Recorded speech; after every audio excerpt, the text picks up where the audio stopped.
Mirëmbrëma të gjithëve, mirë se vini në edicionin qendror të lajmeve këtu në Top Channel. Shohim titujt kryesor. Ligji i ri për dhënien e nënshtetësisë shqiptare ndryshon shumë rregulla, duke futur edhe konceptin e pagesës për dhënien e nënshtetësisë për sipërmarrësit e huaj. Nënshtetësinë e fitojnë direkt edhe fëmijët me prindër shqiptar. Kompania e vlerësimit Standard & Poor's i rekomandon Shqipërisë që të mos e tejkalojë shifrën e pagesave për koncesionet me partneritet publik-privat. Kufiri vendosur nga qeveria është 5% të ardhurave vjetore.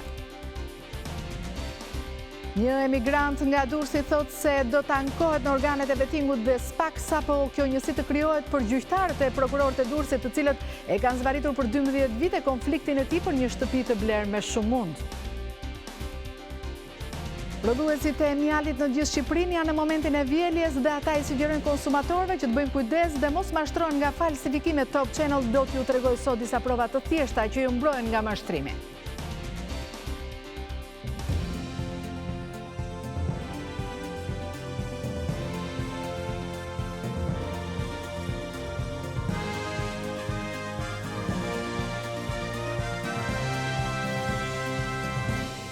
Ligji i ri për dhënien e nënshtetësisë shqiptare ndryshon shumë rregulla, duke futur edhe konceptin e pagesës për dhënien e nënshtetësisë për sipërmarrësit e huaj.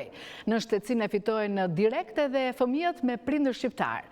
Ndryshimet e reja lehtësojnë dhënien e pasaportave shqiptare dhe personave që vërtetojnë origjinën e tyre shqiptare. Ndjekim Andi Borën. Së fundmi qeveria shqiptare ka propozuar një projekt ligj për mënyrën se si mund të fitohet shtetësia shqiptare. Ky projekt ligj ka zgjeruar mundësitë e përfitimit të shtetësisë me 2 pika të tjera. Në një intervistë për media, zëvendësministre e Brendshme Rovena Voda shpjegoi se cilat janë këto 2 pika. Kemi futur si një nga mënyrat e fitimit të shtetësisë atë nëpërmjet origjinës dhe sigurisht nëpërmjet lindjes në territorin e shtetit shqiptar.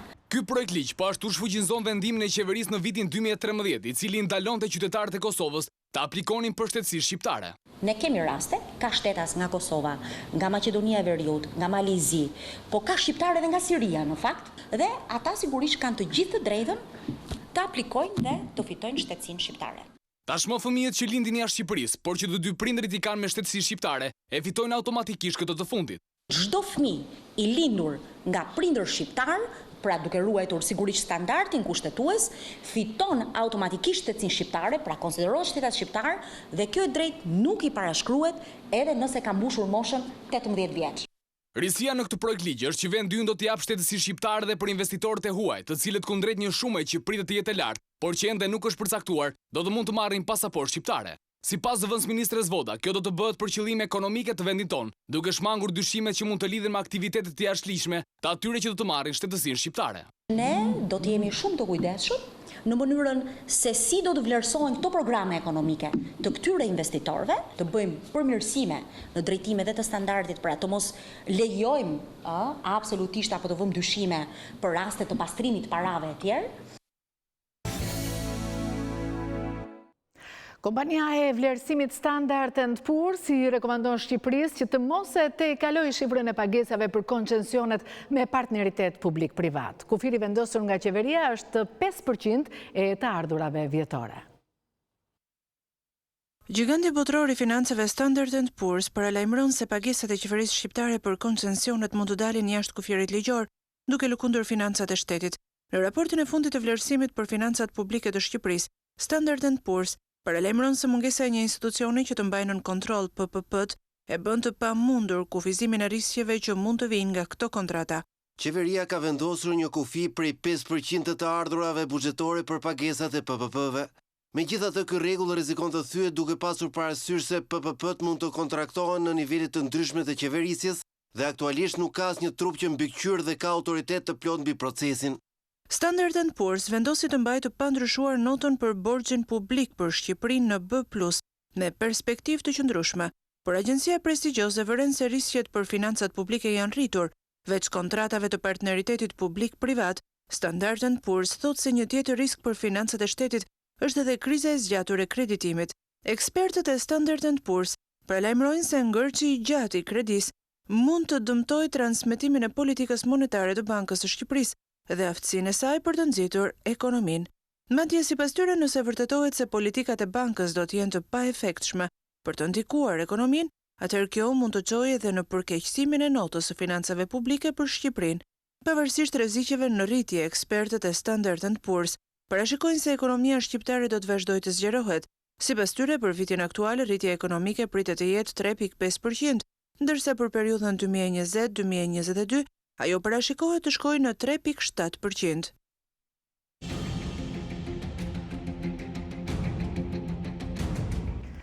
Presidenti Meta ka kthyer për rishqyrtim në kuvend ndryshimet në kodin penal. Sipas presidentit, ndryshimet janë rrezik për sigurinë juridike të qytetarëve. Reagon Tauland Balla që thotë se ligji do të miratohet në shtator dhe se presidenti mund ta vonojë, por nuk mund të pegojë ndëshkimin ndaj dhunuesve. Presidenti Ilir Meta i ka kthyer qeverisë një tjetër ligj të rëndësishëm, atë për disa shtesa dhe ndryshime në kodin penal, që parashikonin ashpërsimin e dënimit për rastet e dhunës ndaj mjekëve, policëve, dhunën në stadiume, bllokimet e transportit si dhe abuzimet me sigurinë ushqimore. Në argumentet e tij, kreu i shtetit thotë se ky ligj është një akt ligjor me tendencë pozitive, pasi për disa çështje, dispozitat aktuale të kodit penal nuk garantojnë parandalimin apo ndëshkimin e duhur të disa veprimeve apo mosveprimeve negative që janë shfaqur në shoqëri, për të cilat është e nevojshme parashikimi i tyre si vepra penale, apo për disa të tjera, vlerësohet e nevojshme forcimi i ndëshkimit penal.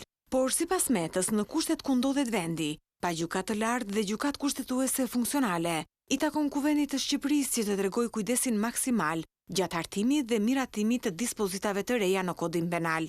Pasi kriminalizimi i sjelljeve apo veprimeve në figura krimi, ndërkohë që ende nuk është funksionale trupa gjyqësore, që mund të bëjë unifikimin e praktikës gjyqësore, në këtë drejtim, mund të sjellë si rezultat aplikim të ndryshëm të normës në praktik, duke sjellë rrezik për cënim të parimit të sigurisë juridike të shtetasve, apo dënim pa ligj. I menjëhershëm ishte reagimi i kreut të grupit parlamentar të Partisë Socialiste, që tha se ligji do të miratohet sërish në parlament. Tauland Balla deklaroi se presidenti nuk është dakord që dhuna të ndëshkohet, e që kurse nuk mund të tolerohet. Balla thotë se presidenti në detyrë u rreshtuan në krah të dhunuesve të mjekëve dhe policëve, si dhe të atyre që bllokojnë rrugët. Ai thekson se kreu i shtetit mund t'i vonojë, por nuk mund t'i pengojë këto ndryshime në kodin penal. Partia Demokratike ka paditur prefekten e Tiranës sepse ajo ka thirrur nesër mbledhjen për konstituimin e Këshillit Bashkiak të Kamzës.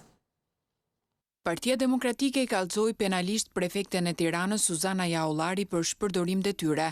Ajo ka thirrur mes ditën e së mërkurës mbledhjen e Këshillit Bashkiak të ri të Kamzës, por demokratët e akuzojnë prefekten për uzurpim kompetencash të pushtetit lokal me urdhër politik të Edi Ramës. Këshilli Bashkiak i Kamzës ishte thirrur për konstituim në datën 14 gusht nga sekretari aktual i Këshillit, por në shkelje flagrante të ligjit, prefektja e Tiranës ka vendosur që e njëjta mbledhje të bëhet nesër, sepse Edi Ramës nuk i pritet që të pushtojë Bashkinë e Kamzës. Për këtë arsye, Partia Demokratike ka depozituar në prokurori kallëzimin penal për prefekten e Tiranës Suzana Jahollari. Duke zbatuar urdhrin e palishëm të Edi Ramës, ajo ka shpërdoruar detyrën dhe duhet përgjigjet para drejtësisë. Të mërkurën bashkë me Këshillin Bashkiak do të betohet edhe Rakip Suli si kryebashkiak i ri i Kamzës, i cili pritet të ulet në karriken e Xhelal Mziut, por kryebashkiaku demokrat ka paralajmëruar se nuk e dorëzon zyrën e tij dhe as postin të cilin e mban prej 12 vitesh.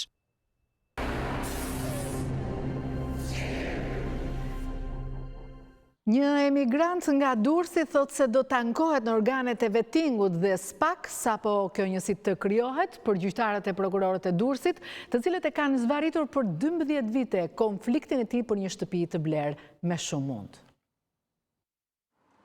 Mashtrimi për qëllim e fitimi përmes shitjes disa herë të së njëjtës pronë nga firma e ndërtimit është kthyer në një dramë me kosto tepër të lartë edhe për Mirkel Shollën, 62 vjeçari nga Durrësi, që la Greqin për të mbrojtur pronën e tij, që duhet ta gëzonte qetësisht pas kontratës së bërë mes tij si pronar trulli dhe firmës së ndërtimit Gora SHPK, që nga viti 2007 ai ka nisur betejat ligjore, të cilat nuk kanë të sosur.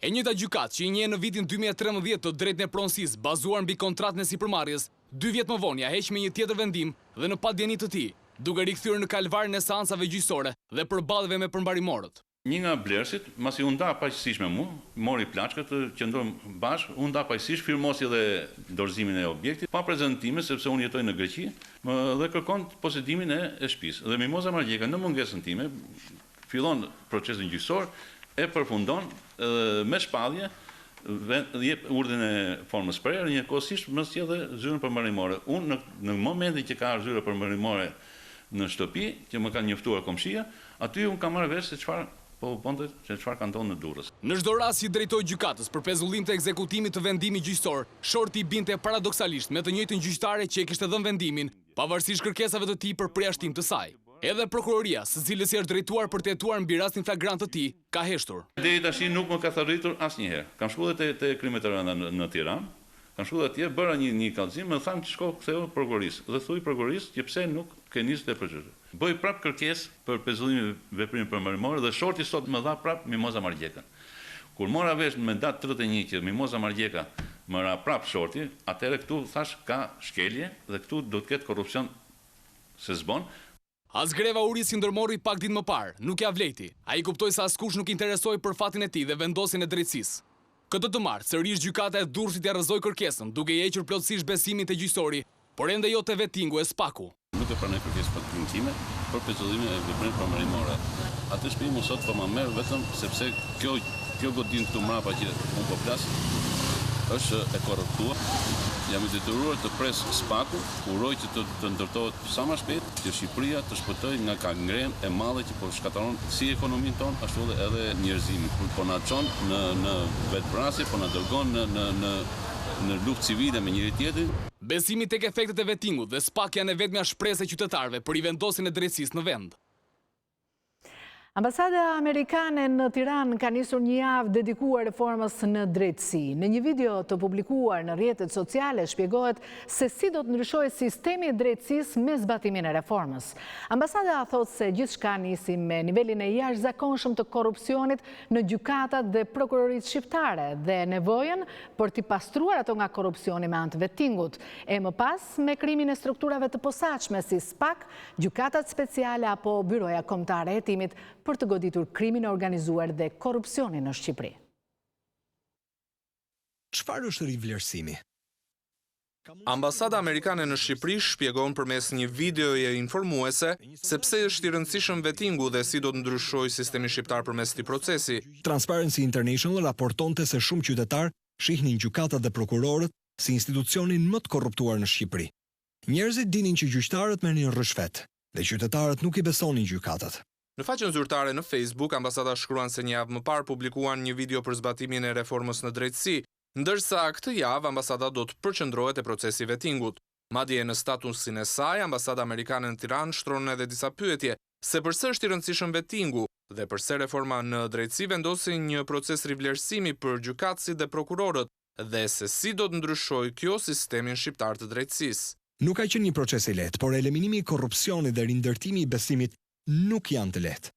Në ditët e shkuara, cili do me para apo pushtet mund të çonte vendimet e gjyqtarit apo prokurorit në favor të vet. Ambasada thotë se në këtë video shpjegohet qartë se si procesi i vettingut do të sigurojë që të gjithë të jenë të barabartë përpara ligjit. Ambasada e mbyll postimin e saj në Facebook me hashtagët "Çfarë është reforma në drejtësi" dhe "Ndal korrupsionit". Gaxhai i dënuar me burgim të përjetshëm do të izolohet për një periudhë 3 mujore dhe do të ketë një mbikëqyrje të veçantë në burgun e sigurisë së lartë. Shkak është bërë një telefon që ati u gjet në qeli. Ndërkohë Top Channel mëson se 11 të dënuar janë vendosur në regjim të veçantë dhe me mbikëqyrje të rrept, ndjeki Manila Hoxha. Gazmir Braka, një nga personazhet e bandave të 1997-s, po vuan dënimin e përjetshëm në një burg të sigurisë së lartë. Por kjo nuk i mjafton drejtësisë shqiptare.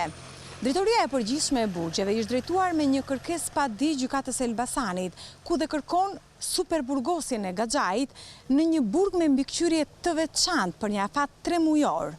Kjo kërkesë vjen në vazhdon e përpjekjeve të sistemit penitenciar, i cili për herë të parë po zbaton një ligj të 1998-s për sa i përket kushteve të sigurisë në burgje, dhe nuk ka as pak lidhje me zbatimin e një ligji tjetër të miratuar së fundmi, 41 bisit, për të cilin autoritetet e burgjeve po vazhdojnë të studiojnë të gjithë dinamikën e personazheve më të rrezikshëm në burgje, për të cilët dyshohet se vazhdojnë të mbajnë lidhje me ushtarët e tyre jashtë qelisë. Kërkesa e drejtorisë së burgjeve për Gazmir Brakën ju dorëzua gjykatës për shkak se të dënuarit ju gjet një telefon në qeli dhe kjo është konsideruar si shkelje e rregullave në burgje.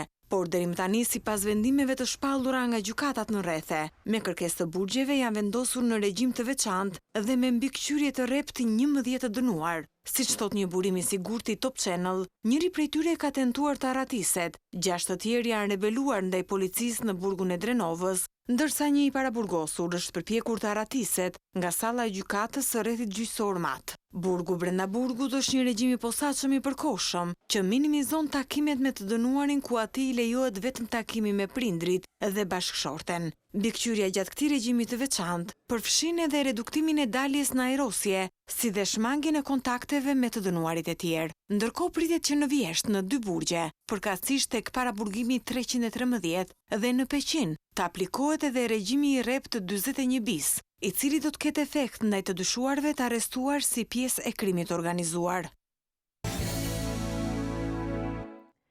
Disa supermarkete janë ngjobitur në Gjirokastër për shkak se tregtonin mallra me afat të skaduar. Autoritetet në qytet u bëjnë thirrje konsumatorëve që të ruhen edhe nga produktet e shitësve ambulant, të cilët në këto ditë të nxehta bëhen të dëmshme. AGU në Gjirokastër u ka bërë thirrje qytetarëve të jenë të vëmendshëm për të kontrolluar datat e skadencës së produkteve që blejnë në markete. AGU ka sjellë në vëmendje gjithashtu rrezikun për produkte që ruhen në kushte ambienti. Besim Brahimi, kreu i AGU-s Gjirokastër, tha se janë ngjobitur gjithsej 7 supermarkete në Gjirokastër dhe përmet për shkak se u janë gjetur produkte jashtë afatit skadencës. Mes produkteve të rrezikshme ishin pjetë freskuese, vezët, salcat e ndryshme dhe produktet e konservuara. Gjoba nga 100 deri në 200.000 lekë janë vendosur ndaj subjekteve të mëdha, ndërsa janë paralajmëruar markete më të vogla për kushtet e ruajtjes së produkteve, certifikatat e origjinës dhe higjienën. Kjo periudhë ka qenë intensive përsa i përket kontrollit veçanërisht të restoranteve, të marketeve, supermarketeve dhe të subjekteve produse si që janë pasiqeri, të mbëltore e tjera, të cilat frekuentohen më shumë gjatë kësaj periudhe. Një prej problemeve më madhore në të gjithë qarkun mbetet tregtimi në rrugë. Janë të paktën 60 shitës të vegjël ambulant të produkteve ushqimore buzërrugëve vetëm në Gjirokastër. AGU ka kërkuar qytetarëve të mos blejnë të tilla produkte sepse nuk janë të sigurta, por nga ana tjetër prej vitesh i është kërkuar bashkisë të përshtasë një mjedis, sidomos për produktet e bylmetit. Në një seri kronikash, Top Channel ka denoncuar së fundmi edhe ushqime si mjalti që dëmtojnë shëndetin për shkak të përdorimit të substancave të ndaluara. Por një tjetër sfidë është edhe dallimi i produktit bio nga ai industrial. Gazetarja Rudina Muça bisedoi me një bletëritës, ta ndjekim. Vjelja e mjaltit është një nga proceset më të rëndësishme tek bletët. Në këtë ditë kurorzohet puna e një viti e bletës dhe bletëritësit. Marrja e mjaltit nga hojet për bletarët konsiderohet si një ditë feste. Erdhi momenti që bleta të vilet. Në fillim do t'i hedhim pak tym bletës ketera, me qëllim që bletët mos na pengojnë gjatë punës. Hoja që ne nxorëm është e mbushur plot. Nga momenti që ne po vjelim, domethënë mjaltin që bleta e ka brenda, ne mund ta quajmë të pjekur tash. Kjo është vjelja e dytë që po bëjmë bletët. Kjo periudhë tash është gati rreth për 3 javë. E shkundim këtu përpara bletës, hojen e parë. Dhe pastaj japim djalit ta fshijmë me furçe dhe e vendosim në ark atje që të mos marrim blet me vete që t'i çojmë në dhomën e mjaltit. Pasi bën transportin e hojeve pranë magazinës, cili është procesi tjetër? Tash do të merren hojet dhe me anë të thikës së zhvullosit, do të zhvulloset mjalti nga cipat e dyllit dhe do të futen në centrifugë.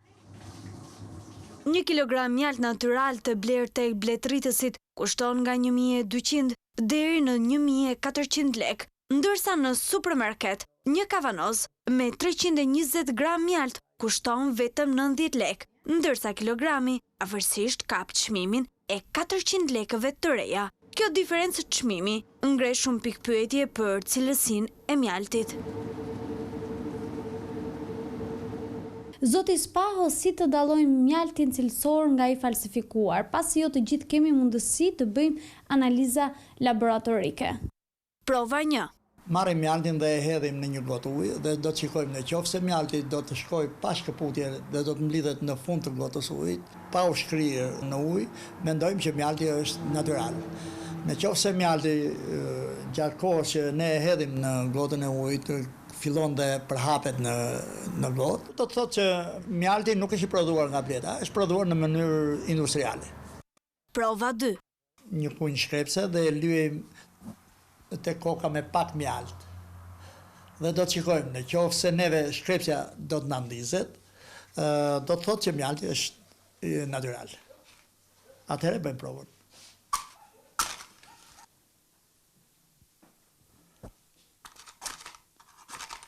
Prova 3. Do të shikojmë djegjen e mjaltit. Mjalti natyral do të digjet dhe do të lëri hiç fare ose shumë pak hi aty. Ndërsa mjalti i përpunuar, i prodhuar në mënyrë jo natyrale, do të lëri shumë hi, shumë bloz. Provojmë nga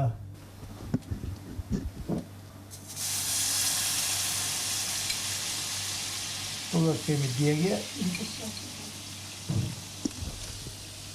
Mjalti që është prodhuar nga bleta e ka bërë invertim të plot sheqernave dhe e ka përpunuar në maksimum deri në pjekje. Ndërsa mjalti i prodhuar në kushtet industriale, invertimi nuk është bërë dhe kemi mbetje.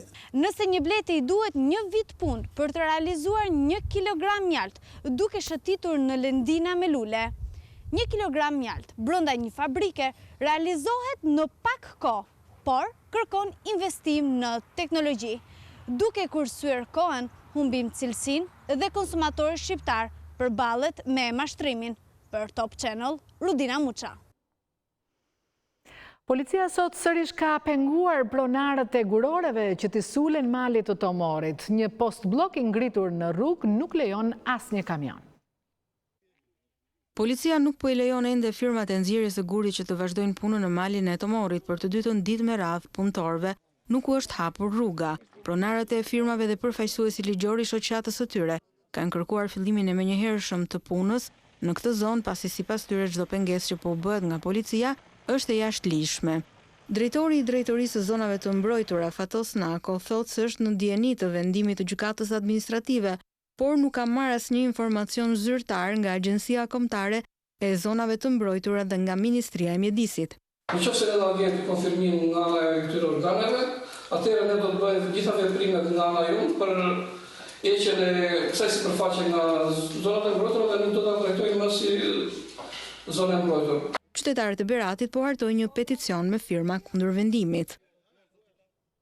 Aksionet për lirimin e hapësirave publike në plazhet e vendit u zhvendosën në veri perëndim në Shkodër dhe Lezhë. Në Shëngjin u proceduan penalisht 6 persona, ndër të cilët një drejtor bashkie. Plazhi i lirë, aksioni për lirimin e hapësirave publike në plazhe u shtridhe në bregdetin e Adriatikut në veri perëndim të vendit. Sipas njoftimeve zyrtare, 4500 metra katror plazh pron publike të zaptuar në mënyrë të kundraligjshme nga 6 subjekte u lirua në bregdetin e Shëngjinit dhe Dvelipojës. Pjesa më e madhe, 3500 metër katror, është liruar në fakt në Shëngjin, ndërkohë që në Velipojë, e cila është edhe një nga vijat më të gjata bregdetare në vend, u liruan vetëm 1000 metër katror. Është hera e dytë që ndërhyrjet në Velipojë, ku gjatë një aksioni muajin e kaluar ishte edhe vetë ministri Klosin, ndryshe nga sa ndodhi në Durrës, u dhanë vetëm paralajmërime. Ndërhyrja me ndihmën e FNSH-s kësaj here u krye në zonën e plazhit, në fshatin Pulaj plazh, ku 2 subjekte ushtronin aktivitet paligjshëm duke vendosur 100 çadra dhe 100 shezlong. Ndërsa në Shëngjin u sekuestruan 450 shezlong dhe 250 çadra që ishin vendosur në hapësira publike. Në procedim penal shkojnë 6 persona, 4 në Shëngjin dhe 2 në Velipojë, ndër të cilët për shpërdorim detyre, drejtori i drejtorisë së taksave dhe tarifave vendore në Bashkinë Lezhë. Ndërsa 4 të tjerët, pronarët që nuk paguanin taksa, duke përdorur çadra dhe shezlong në plazh pa kontratë qiraje me Bashkinë Lezhë. Digitalizimi është një nga detyrimet që Shqipëria duhet të plotësojë përballë Bashkimit Evropian. Më 1 shtator, transmetimet analoge në Tiranë, Durrës dhe Vlorë do të fiken dhe duhet që ju të keni një dekoder digital. Më 1 shtator përfundon digitalizimi i sinjaleve televizive në Tiranë, Durrës dhe Vlorë. Së bashku me qarqet ku ky proces ka përfunduar tashmë në Korçë, Fier dhe Berat, 70% e popullsisë mbulohet nga transmetimet digjitale. Në listë janë me radhë qarqet e Shkodrës, Dibrës, Lezhës, Elbasanit dhe Gjirokastrës. Autoriteti mediave audiovizive thotë se brenda pak muajsh ky proces do të përfundojë në të gjitha qarqet e vendit, duke përmbushur kështu një kusht të Bashkimit Evropian. Procesi pra është mbyllur rreth në 1 shtator do të përfundojë në pothuajse 70% të territorit të vendit. Dhe themi që ka ngelur pjesa më e vogël, janë 5 qarqe të tjera, pritet që të vazhdojmë implementimin i rrjeteve numerike. Dhe mund themi që i tërë procesi mund të përfundojë në hargun e disa muajve. Ndërprerja e transmetimeve analoge krijon më shumë mundësi për përdorimin e frekuencave kombëtare, ndërkohë me teknologjinë DVB-T2 cilësia figurës dhe zërit është mjaft e lartë. Përveç se lejon dhe zhvillimin e rrjeteve broadband, për që quhen të komunikimit internet e tjerë, sjell dhe shumë avantazhe për shikuesit, sepse ofrohet cilësi më e mirë e imazhit. Me dekodrat DVB-T2 të digital mundësohet marrja e sinjalit televiziv me një cilësi të lartë. Nga ana tjetër ofrohet asistencë teknike vazhdueshme. Për të gjithë ata që nuk kanë një televizor të gjeneratës së fundit, pajisja me dekoder toksor DVB-T2 është e pashmangshme për marrjen e sinjalit digital. Për domosdoshmërinë e pajisjes me dekoder, pa të cilin mbas fikës së transmetimeve analoge nuk do të ketë më asnjë shikues mundësi për të parë programe televizive. Më datën 1 shtator dalin edhe rezultatet e aplikimeve të 24.000 maturantëve për në universitete. Është mbyllur procesi i aplikimit të maturantëve për në shkollat e larta me përjashtim të atyre që kanë provime në vjesht. Rreth 24.000 maturantë kanë shprehur interes për të frekuentuar arsimin e lartë në vendin tonë. Aplikimi ka mbaruar dieldark, domethënë, ka pasur një periudhë 6 ditore, e cila ka qenë në dispozicion të maturantëve për të aplikuar për studime universitare. Ka qenë një numër i mirë maturantëve që cilët shprehin dëshirën për të aplikuar për universitet, rreth 24.000 maturantë, nga të cilët 96% e tyre plotësuan formularin A2 dhe janë tashmë pjesë e procesit themi studime universitare. Rrjeti akademik shqiptar nis tani më përpunimin e të gjithë të dhënave të maturantëve që kanë aplikuar. Mbas datës 25 gusht do të fillojë shkarkimi masiv i gjitha themi dhënave studentëve nga gjithë universitetet publike dhe private, për gjithë ato dek që nuk kanë pasur konkurse. Universitetet do të kenë në dispozicion 6 ditë për të përpunuar të dhënat dhe për nxjerrë renditjen.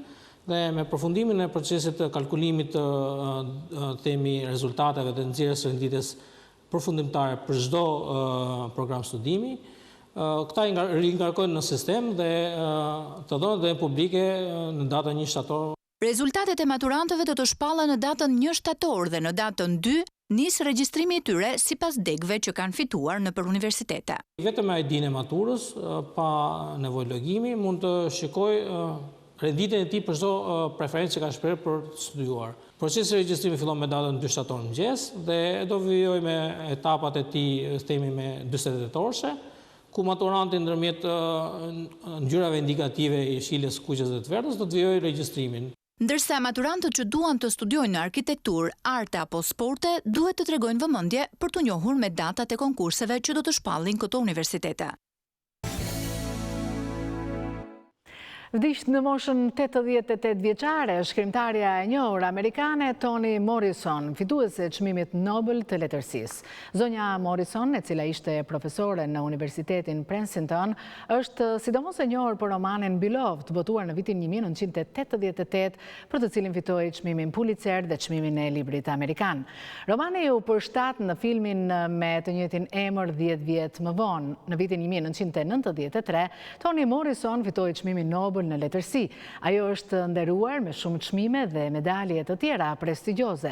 Librat e saj i dhanë shprehje të gjallë të vërtetave të patreguara në jetën e afrikano-amerikanëve në të shkuarën dhe të tashmen. E megjithatë, kritikët vlerësojnë se vepra e saj kishte një kuptim universal.